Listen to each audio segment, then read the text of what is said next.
नमस्कार दोस्तों, आप सबका YouTube चैनल में बहुत बहुत स्वागत है। शिवजी भगवान की जय। भोलेनाथ को प्रसन्न करने के लिए आप भी सोमवार का व्रत कर रहे हैं तो शिव व्रत कथा को पढ़कर या सुनकर इस उपवास को पूर्ण करें। सोमवार व्रत की विधि। नारद पुराण के अनुसार सोमवार व्रत में व्यक्ति को प्रातः स्नान करके शिवजी को जल और बेलपत्र चढ़ाना चाहिए तथा शिव गौरी की पूजा करनी चाहिए। शिव पूजन के बाद सोमवार व्रत कथा सुननी चाहिए। इसके बाद केवल एक समय ही भोजन करना चाहिए। साधारण रूप से सोमवार का व्रत दिन के तीसरे पहर तक होता है, मतलब शाम तक रखा जाता है। सोमवार व्रत 3 प्रकार का होता है: प्रति सोमवार व्रत, सौम्य प्रदोष व्रत और 16 सोमवार का व्रत। इन सभी व्रतों की एक ही विधि होती है। व्रत कथा। एक समय की बात है, किसी नगर में एक साहूकार रहता था। उसके घर में धन की कोई कमी नहीं थी, लेकिन उसकी कोई संतान नहीं थी। इस कारण वह बहुत दुखी था। पुत्र प्राप्ति के लिए वह प्रत्येक सोमवार व्रत करता रहता था और पूरी श्रद्धा के साथ शिव मंदिर जाकर भगवान शिव और पार्वती जी की पूजा करता था। उसकी भक्ति देखकर एक दिन माँ पार्वती प्रसन्न हो गई और भगवान शिव से उस साहूकार की मनोकामना पूर्ण करने का आग्रह किया।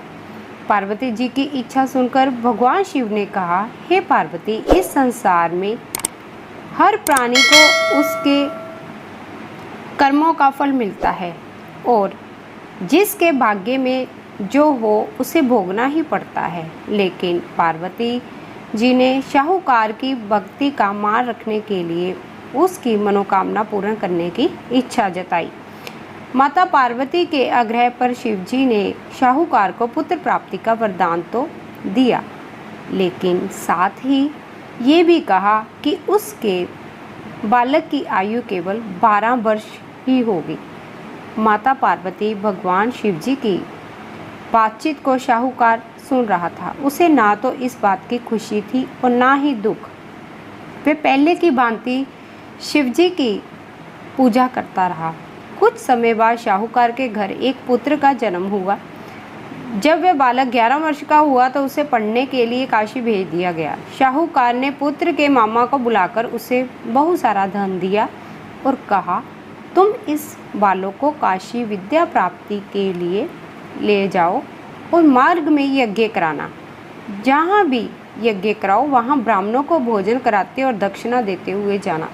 दोनों मामा भांजे इसी तरह यज्ञ कराते और ब्राह्मणों को दान दक्षिणा देते काशी की ओर चल पड़े। रात में एक नगर पड़ा जहाँ नगर के राजा की कन्या का विवाह था, लेकिन जिस राजकुमार से उसका विवाह होने वाला था वह एक आंख से काना था। राजकुमार के पिता ने अपने पुत्र के काना होने की बात को छुपाने के लिए एक चाल सोची। साहूकार के पुत्र को देखकर उसके मन में एक विचार आया। उसने सोचा, क्यों ना इस लड़के को दूल्हा बनाकर राजकुमारी से विवाह करा दूं। विवाह के बाद इसको धन देकर विदा कर दूंगा और राजकुमारी को अपने नगर से ले जाऊंगा। लड़के को दूल्हे के वस्त्र पहनाकर राजकुमारी से विवाह कर दिया गया, लेकिन साहूकार का पुत्र ईमानदार था। उसे ये बात न्याय संगत नहीं लगी। उसने अवसर पाकर राजकुमारी की चुन्नी के पल्ले पर लिखा कि तुम्हारा विवाह तो मेरे साथ हुआ है, लेकिन जिस राजकुमार के संग तुम्हें भेजा जाएगा वह एक आंख से काना है। मैं तो काशी पढ़ने जा रहा हूँ। जब राजकुमारी ने चुन्नी पर लिखी बात पढ़ी तो उसने अपने माता पिता को ये बात बताई। राजा ने अपनी पुत्री को विदा नहीं किया, जिससे बारात वापस चली गई।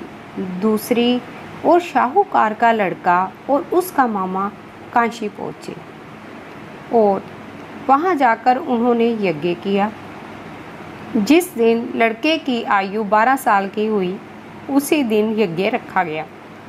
लड़के ने अपने मामा से कहा कि मेरी तबीयत कुछ ठीक नहीं है।